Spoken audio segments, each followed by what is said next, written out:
Assalamualaikum warahmatullahi wabarakatuh. Salam Merdeka Belajar. Perkenalkan, nama saya Nasrul Mudika Amin, SPD, Guru Mapel PJOK, SDN Kota Mekar II, Kecamatan Ciampel, Kabupaten Karawang, Provinsi Jawa Barat.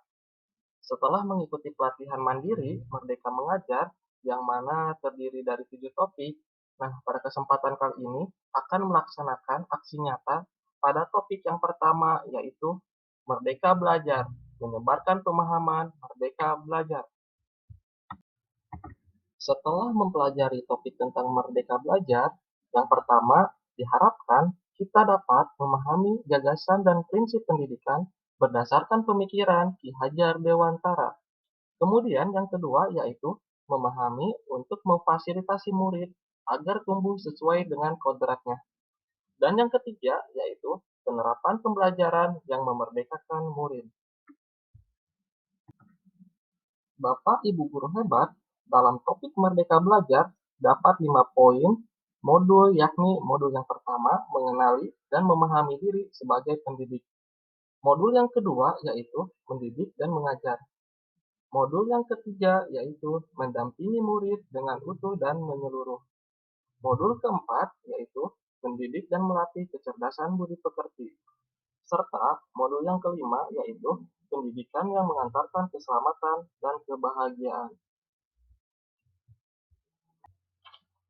Bapak Ibu guru hebat, dalam topik Merdeka Belajar terdapat 5 poin modul, yakni modul yang pertama yaitu mengenali dan memahami diri sebagai pendidik. Sebagai seorang pendidik, tentunya kita harus mampu mengenali kekuatan dan kelemahan diri. Jadi, kita harus tahu kekuatan apa dan kelemahan apa yang terdapat pada diri kita. Yang nantinya kekuatan itu bisa menjadi kelebihan kita dan kelemahan yang kita miliki bisa kita perbaiki agar menjadi suatu kekuatan yang baru.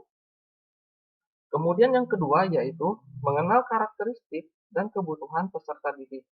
Nah, ini sangat penting sekali.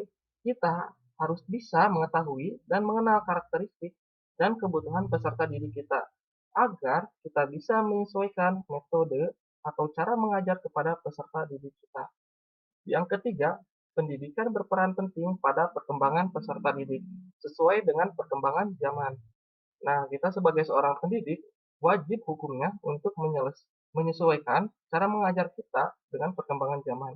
Karena apa? Kalau kita tidak mau mengikuti perkembangan zaman, maka kita akan menjadi seorang pendidik yang ketinggalan zaman, yang tidak bisa menyesuaikan diri dengan peserta didik kita. Kemudian yang keempat, mendidik anak sama dengan mendidik rakyat. Dan yang kelima, guru harus adaptif terhadap perubahan. Jadi setiap waktu selalu saja ada perubahan yang terjadi, baik itu karakter dari peserta didik kita, metode mengajar, dan terakhir adalah kurikulum yang mengalami perubahan. Kita juga harus beradaptasi dengan perubahan-perubahan tersebut. Kita jangan hanya mau berlaku atau menjadi seorang pendidik yang sesuai dengan keinginan kita, tetapi kita juga harus mampu menyesuaikan diri dengan perubahan yang ada.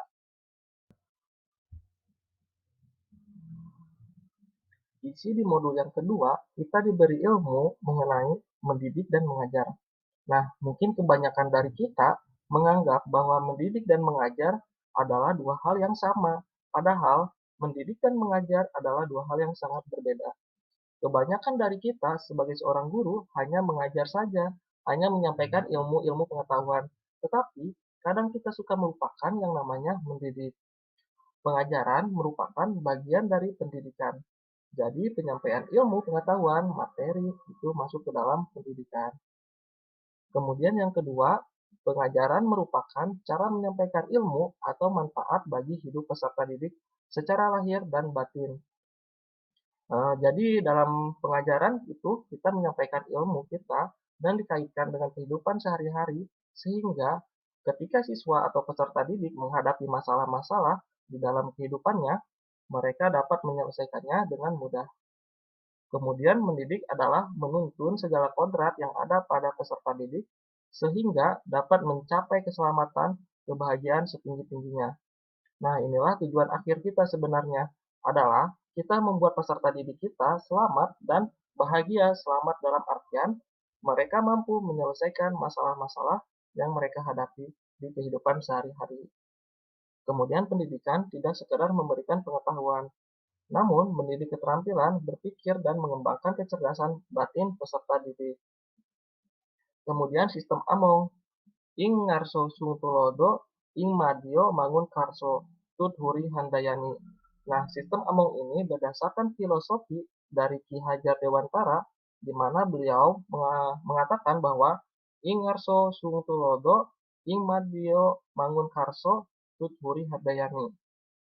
Ing ngarso sung tulodo berarti di depan kita memberi teladan, ing madio mangun karso berarti di samping kita memberikan semangat, tut huri handayani, dari belakang kita memberikan dorongan. Manusia merdeka, manusia yang dapat menguasai dan memerintah dirinya. Jadi, seorang pelajar dikatakan merdeka itu adalah ketika dia dapat menguasai dirinya dan memerintah dirinya.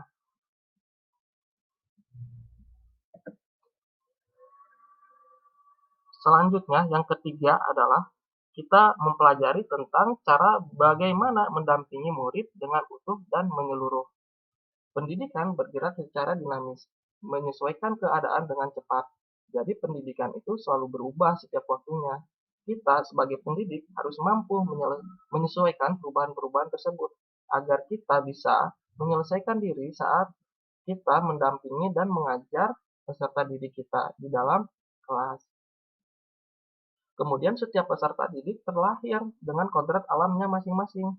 Jadi setiap peserta didik itu memiliki sifat dan karakter yang berbeda-beda. Antara peserta A dan peserta B itu memiliki karakternya masing-masing, tidak ada yang sama. Kemudian perubahan tidak bisa dihindari sehingga cara mendidik dan mengajar perlu disesuaikan dengan perkembangan zaman. Perubahan yang terjadi seiring perkembangan zaman memang sangat tidak bisa kita hindari. Salah satunya adalah perkembangan teknologi. Maraknya HP semakin canggih sehingga terkadang mengurangi peran guru dalam menyampaikan ilmu kepada siswa atau peserta didik, karena mereka bisa mencari sendiri di dalam HP mereka masing-masing. Nah, peran kita sebagai pendidik harus bisa menyesuaikan hal tersebut dengan turut serta menguasai teknologi-teknologi tersebut yang kita aplikasikan dalam kegiatan pembelajaran. Kemudian guru dapat merancang pembelajaran yang berkelanjutan, terbuka berdasarkan kebudayaan bangsa. Hal ini sangat sesuai dengan asas trikon yang dikemukakan Ki Hajar Dewantara, di mana trikon itu terdiri dari 3 kalimat yang berawalan cons, yaitu continue, convergent, dan concentric. Kemudian yang keempat, kita diminta untuk mendidik dan melatih kecerdasan budi pekerti. Jadi, kita tidak hanya sebagai guru menyampaikan ilmu pengetahuan yang berkaitan dengan mata pelajaran yang kita ampuh, tetapi kita diminta untuk mendidik dan melatih kecerdasan budi pekerti atau membentuk karakter siswa. Yang pertama, budi pekerti merupakan hasil bersatunya gerak pikiran, perasaan, dan kehendak sehingga menimbulkan suatu tenaga. Yang kedua, budi pekerti juga merupakan perpaduan cipta, rasa, dan karsa. Yang ketiga, budi pekerti peserta didik tidak hanya dibentuk di lingkungan sekolah saja, tapi juga terbentuk dari lingkungan keluarga dan masyarakat. Dan yang keempat, kodrat anak diibaratkan kertas yang sudah terisi penuh, yang terisi berbagai macam coretan dan tulisan, sehingga tugas pendidik adalah menebalkan dan memperjelas arti dari coretan dan tulisan tersebut. Nah, Ki Hajar Dewantara berbeda dengan yang sering kita dengar. Yang sering kita dengar itu adalah bahwa siswa atau peserta didik itu merupakan kertas yang kosong. Lalu kita sebagai guru, kita sebagai orang tua, lingkungan yang menggambar itu semua. Nah, jika kita kaitkan dengan teori Ki Hajar Dewantara, menurut Ki Hajar Dewantara, seorang manusia atau seorang anak itu adalah merupakan sebuah kertas yang sebenarnya sudah terdapat tulisannya, sudah ada isinya, tetapi masih samar, masih belum terlihat secara nyata, masih di tahap mencari jati diri sehingga peran kita sebagai guru Dan peran pendidikan tentunya adalah untuk membangun dan membentuk sehingga menebalkan tulisan-tulisan tersebut sehingga terbentuklah karakter siswa yang seutuhnya. Dan yang terakhir yang kita pelajari adalah mengenai pendidikan yang mengantarkan keselamatan dan kebahagiaan. Jadi, tujuan akhir suatu pendidikan adalah memberikan rasa selamat dan kebahagiaan kepada para peserta didik.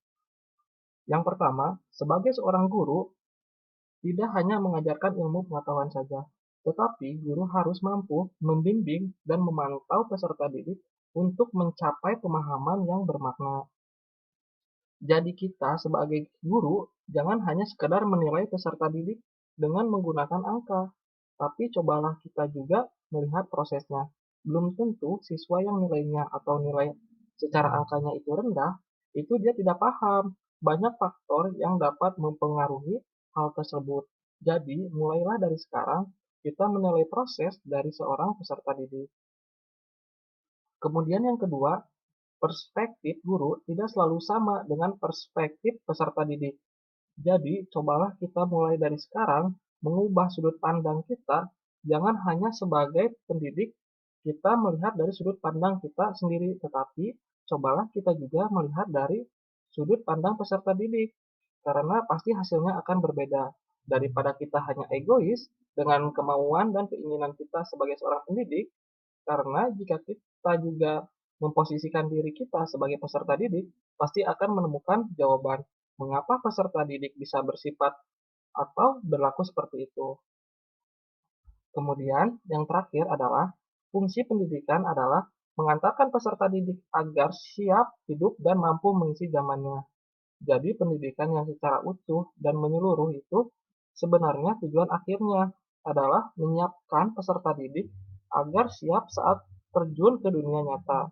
Nah, sekolah menjadi suatu tempat di mana kita membentuk karakter mereka, memberikan ilmu pengetahuan mereka agar nantinya mereka bisa menyelesaikan masalah-masalah dan problematika yang mereka hadapi dalam kehidupan sehari-hari, yang bisa membuat mereka selamat dan bahagia. Selamat dan bahagia bisa diciptakan jika siswa tersebut bisa dengan dewasa dan mandiri untuk menyelesaikan masalah-masalah yang mereka hadapi. Nah, itu tadi paparan saya aksi nyata mengenai Merdeka Belajar. Rekan-rekan guru semuanya, saya minta bantuannya setelah menyimak paparan ini, apa yang bisa kita lakukan. Nah, nantinya umpan balik dari Bapak Ibu semua bisa Bapak Ibu tuliskan di kolom komentar di bawah video ini. Atau Bapak Ibu bisa langsung mengisinya di link yang ada di deskripsi. Nanti Bapak Ibu tinggal menjawab pertanyaan seperti dari paparan yang disampaikan sebelumnya, saya pikir, misalnya mengajar itu sama dengan mendidik, atau mendidik sama dengan mengajar. Ternyata setelah saya membaca dan memahami Merdeka Belajar, mendidik dan mengajar itu adalah dua hal yang berbeda. Contohnya seperti itu, Bapak Ibu. Bisa memberikan umpan balik yang lainnya. Kemudian Bapak Ibu bisa menambahkan langkah kecil yang akan saya lakukan setelah ini.